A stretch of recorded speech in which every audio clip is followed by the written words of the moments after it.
Саламатсыздар ма оқушылар? Менің аты жөнім Нұртаева Сындуғаш Жолдасбекқызы. 5-ші мектеп гимназиясының химия пәні мұғалімі. Бүгінгі сабақта біз сіздермен химиялық реакция жылдамдығы тепе-теңдіктің ығысуына байланысты есептер шығарып үйренеміз. Бірінші есеп. Берілген реакция теңдеуіндегі қысымды 2 есе көтергенде реакцияның жылдамдығы неше есе артатынын анықтау қажетпіз. Мұндай есепті келесі шығару жолына қарап есептейік. Яғни реакцияға дейінгі заттардың коэффициенттерін қосамыз. Шыққан сан берілген 2-нің дәрежесі болады. Сонда 2-нің 3 дәрежесі 8-ге тең. Есептің жауабы 8 есе артады. Келесі екінші сұрақ.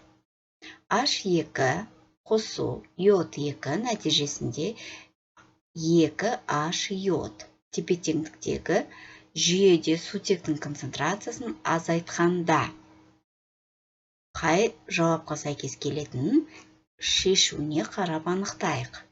Жүйенің концентрациясын арттырсақ, тепе-теңдік түзілу жағына қарай ығысады. Ал концентрацияны кемітетін болсақ, тепе-теңдік бастапқы заттар жағына қарай ығысады.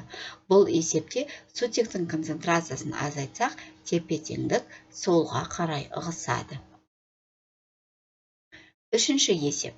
Реакцияның температуралық коэффициенті 3-ке тең болған жағдайда температураны 50 градус Цельсийдан 100 градус Цельсийға дейін өсіргенде химиялық реакцияның жылдамдығы неше есе өседі. Бұл есептің жауабын экрандағы жауаппен көрейік. Ван Гог ережесі бойынша, яғни жылдамдық тең температуралық коэффициент дәрежеде температура 2 минус температура 1 бөлінген 10. Яғни осы формулаға берілген мәндерді қоямыз. Сонда есептің жауабы 243 есе артады. Төртінші есеп. Берілген реакция теңдеуіндегі күкірттің 4 валентті оксидінің концентрациясын 2 есе көбейтетін болсақ, жылдамдық неше есе артады. Есептің жауабы. Күкірт 4 валентті оксидінің алдындағы коэффициент 2 санының дәрежесі болады да, сонда реакцияның жылдамдығы 4 есе артады. Келесі 5-ші есеп. Процесс басталмай тұрып, реакцияға түсетін заттардың біреуінің концентрациясы 1,2 моль бөлінген литр болса, ал 50 минуттан кейін оның концентрациясы 0,3 моль бөлінген литр болса, реакцияның жылдамдығы нешеге тең екенін есептейміз. Жылдамдық концентрация мен уақытқа байланысты мына формуламен есептейміз. Яғни берілген мәндерді формулаға қоятын болсақ, есептің жауабы 0,18 моль бөлінген литр көбейтілген минутқа тең. 6-шы есеп. Мына теңдеу бойынша жүретін реакцияда 2А қосу 3Б нәтижесінде С. Белгілі уақыт аралығында А затының концентрациясы 0,3 моль бөлінген литр азайса, Б затының концентрациясы қалай өзгереді? Бұл есепті келесі жолдармен шығарамыз. 2А қосу 3Б нәтижесінде С теңдеуі бойынша А затының концентрациясы 0,3 моль бөлінген литрге азайса, математикалық пропорция құрамыз. 2-де 0,3 бөлінген моль, ал 3-де X моль бөлінген литр. Осы жерден X-ті есептеп тапқанда, есептің жауабы 0,145 моль бөлінген литрге азаяды. Келесі 7-ші есеп. А қосу Б нәтижесінде АБ реакциясы үшін реакция жылдамдығының концентрациясын табу керек. Егер А және Б заттарының концентрациясы сәйкесінше 0,105 және 0,101 моль бөлінген литр болса, ал реакция жылдамдығы 5 көбейтілген 10-ның минус 5 дәрежесі моль бөлінген литр көбейтілген минут. Бұл есептің жауабы. А қосу Б нәтижесінде АБ реакциясы үшін берілген формуланы қолданамыз. В тең К көбейтілген СА көбейтілген СБ. Яғни берілген мәндерді осы формулаға қоятын болсақ, және де математикалық жолмен x-тің мәнін табатын болсақ, x-тің мәні 0,1-ге тең. 8-ші есеп.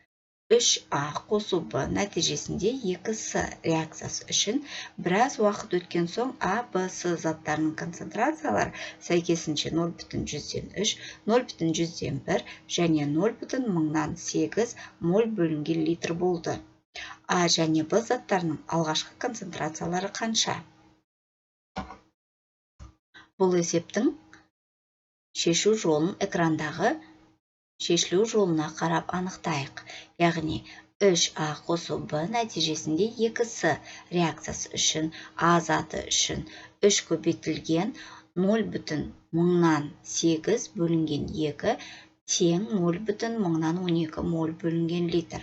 Б заты үшін 1 көбейтілген 0,8 бөлінген 2 тең 0,4 моль бөлінген литр.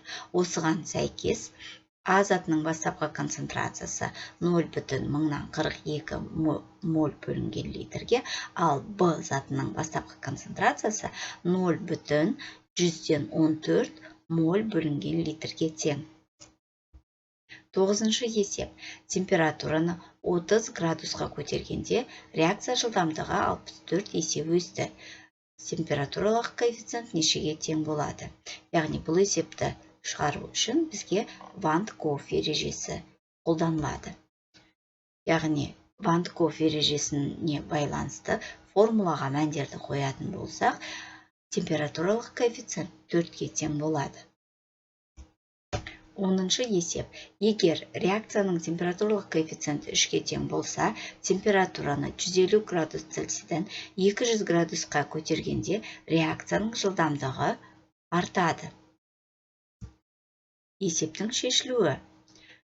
Ван де Гроф ережесі бойынша формуланы пайдаланып, жылдамдықты есептеп тапқанда, берілген есептің жауабы 243-ге тең болады. 11-ші есеп. Сабындалу реакциясында сірке этил эфирінің алғашқы концентрациясы 0,2 моль бөлінген литр болған. 25 минуттан соң ол 0,1054 моль бөлінген литр болды. Реакцияның орташа жылдамдығын есептеу керек. Есептің жауабы жылдамдықты концентрация мен уақытқа байланысты келесі формуламен есептейміз. Яғни берілген мәндерді формулаға қоятын болсақ, есептің жауабы 5,84 көбейтілген 10-ның -4 дәрежесі моль бөлінген литр көбейтілген минутқа тең. 12-ші есеп. Температураны 30 градус Цельсийға көтергенде реакция жылдамдығы 27 есе артты. Егер температураны 50 градусқа көтерсек, реакция жылдамдығы неше есе артады? Есептің шешілу жолы. 30 градус Цельсийда 27 есе артады, ал берілген мәндерді біз Ван де Гроф ережесіне, яғни формуласына қоятын болсақ, реакция жылдамдығы 243 есе артады екен. 13-ші есеп. Қысымды арттырғанда тепе-теңдік оңға қарай ығысатын теңдеу. Жүйедегі қысымды арттыратын болсақ, тепе-теңдік молекула саны аз жағына ығысады. Сонда берілген N2, 3H2 нәтижесінде 2 NH3 мына теңдеу бойынша реакцияның оң жағында молекуласы аз болғандықтан тепе-теңдік оңға ығысады. 14-ші есеп. Газ тәріздес мына заттар А қосу 2Б нәтижесінде С әрекеттескенде тепе-теңдік ол заттардың концентрациялары сәйкесінше мына сандарға тең болғанда 0,106 моль бөлінген литр, 0,112 моль бөлінген литр, 0,216 моль бөлінген литр орнаған болса, реакцияның тепе-теңдік константасын және А мен Б заттарының алғашқы концентрацияларын табу керек. Есепті шығарылу жолы. А қосу 2Б нәтижесінде С. Тепе-теңдік константасы бойынша есептеу жүргізетін болсақ, тепе-теңдік константасы 2,5-ге тең. 1 моль А және 2 моль